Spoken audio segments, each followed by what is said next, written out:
弱いもん。No, no, no, no.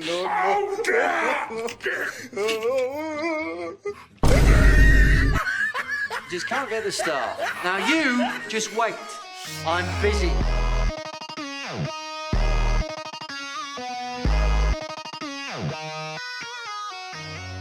Oh yeah, finally, it is Uruhara Bankai time. I've been knowing it's coming, you've been knowing it's coming. Damn, I'm pretty sure all three of Orihime been knowing it's coming, especially due to the way she decided she was once again going to kill my enjoyment by taking up the first scene of the episode. Now yes, granted, I'm a big Orihime hater, okay? But first of all, I do not need to see your fat ass massive chest plastered across my screen any more than I want to, and also, I don't really care about what you have to say because we've made it to like, what, the final 2% of Bleach, and you've only just gotten to the point where you're like, yeah, I'm gonna protect Ichigo finally, and then you don't even really do it. Again though, I'm a hater. I'm just an Orihime hater, okay? The crazy fans are gonna rush me out of here, so I'm gonna move on from this point, but still, it was a really nice anime-only kind of visual to show this moment, which in the manga I'm pretty sure was just Orihime saying it out loud. This whole thing with, who's that again? Is it? Well, I'm actually a laugher.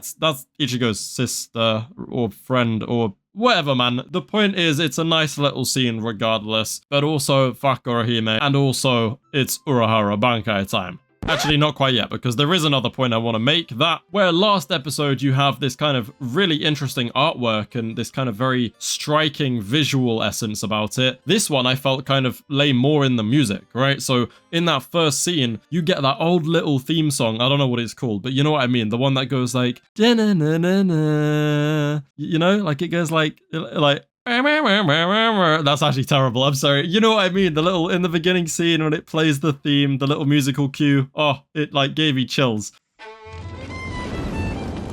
And then throughout the episode as well, there's some really cool, like, hype music that plays throughout the Uruhara versus Askin fight. I didn't think there was as much visually striking artwork as there was in the last episode, but I think it was the music and mostly action direction that kind of stood apart from the last one, at least in my opinion. And that's mostly what I'm going to be talking about now, but I actually wanted to focus more so on Askin and Uruhara's characters specifically, because if you didn't know, Uruhara is my personal favorite Bleach character, and I was a little bit underwhelmed when in the manga I read this as like, you know, the Uruhara Bankai reveal, and then it was basically just something that appeared for a couple panels, and then Grimmjow showed up and the fight was over, and that was that, right? I'm glad that we managed to lend a fight extension to this moment and kind of explore the ways that he can use, I'm not even going to try pronounce its name, Bombakla'i something, Benahime, you know, the Bankai, right? But yeah, the way that it was like stitching his eyes back up, stitching his hand back up, tearing apart Askin like Zipperman from JoJo's, it was very cool, but again, from the manga, it was just nice to see it being adapted. But then what was really cool is seeing him use anime-only kind of applications, like the way he was riding the stitches so nonchalantly, just like through the city, and then the way that we were getting like proper clashes between Askin and Uruhara, like it was a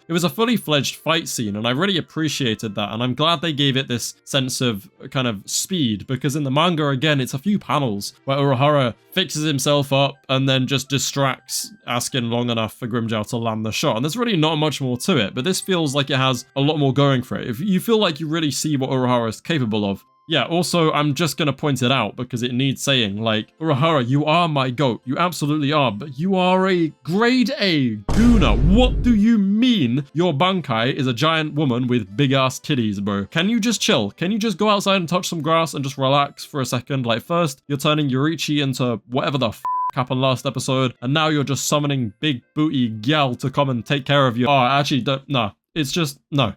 Just go outside, man.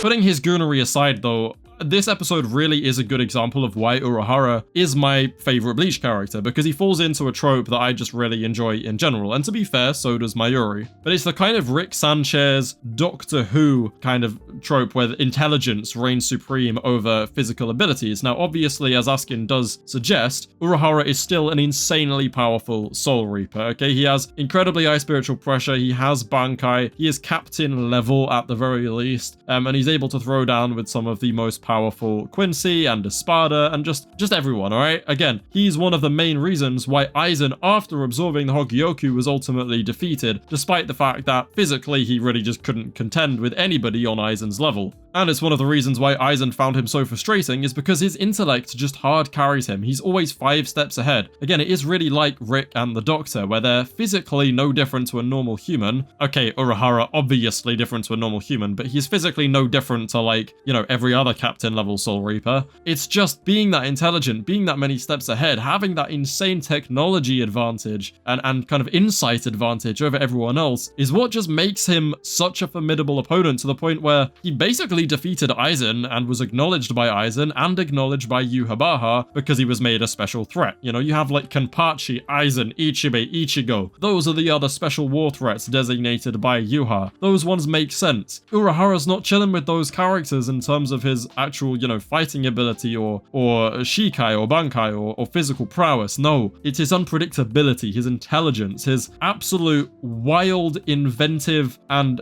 forward-thinking brain that just helps him pretty much do exactly what yhwach's ability does and just be in the future. I'm kind of repeating myself now, but you get the point. This kind of gets hashed out a lot in this episode as Askin constantly kind of goes through this mentality of not wanting to get overly cocky. He doesn't want to get overconfident. He doesn't want to be one of those people who boast that this next move is going to be inescapable and it is definitely 100% going to be fatal and there's nothing Uruhara can do about it. Because Askin knows that, especially in this fight, that's very much not the case. And yeah, he really doesn't want to kind of give himself the, I don't know, it's almost like it's a confidence issue on his part, to be honest. He sounds kind of insecure because he doesn't want to say anything and then be proven wrong. But still, it's not a silly thing for him to think because, yeah, that is pretty much how this works. Uruhara is going to have an answer for pretty much most of the things you're going to throw at him. And in the end, he does, you know? I don't know, bro. He's just prolonged this fight so long to the point where Askin is just like, I don't know if I can even beat you because you do just have an answer to everything. And it's that factor about Uruhara that just makes him so damn cool. So being able to explore that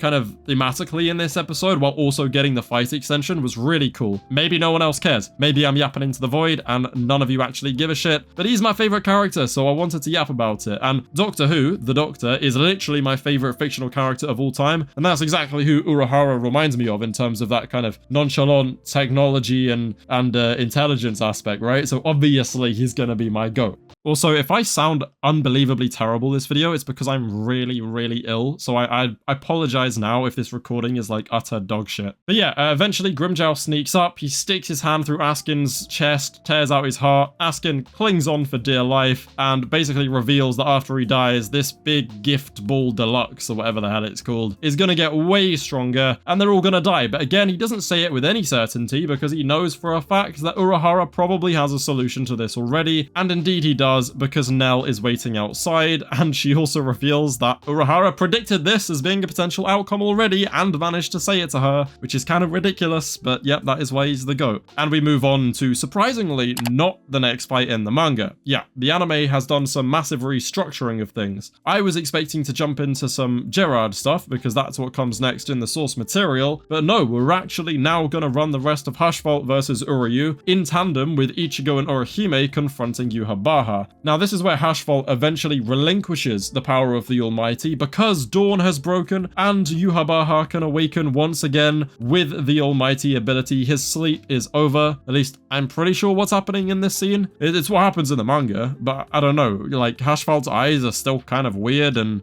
I'm pretty certain he gives up the power back to Yhwach here. But yeah, so Ichigo then, you know, he's starting to fight this big black goop, whatever the fuck this kind of, I don't even know what to call it. Orihime actually does something, kind of. And then we end with Yhwach saying, yep, Ichigo, it's time, bro. We're about to duke it out and you're gonna lose. You're done, all right? There's nothing you can do. Which means we have the Gerard stuff, we have the Hashfault vs Uryu fight, and we have this final fight against Yhwach to conclude our Bleach journey. In next episode, I believe we're probably going, from what I've heard, to do that one thing, which I'm not gonna say because spoilers, but if you know, you know. I think next episode is that one thing. There are so many that one things, it could literally mean anything. Like the video, subscribe to the channel.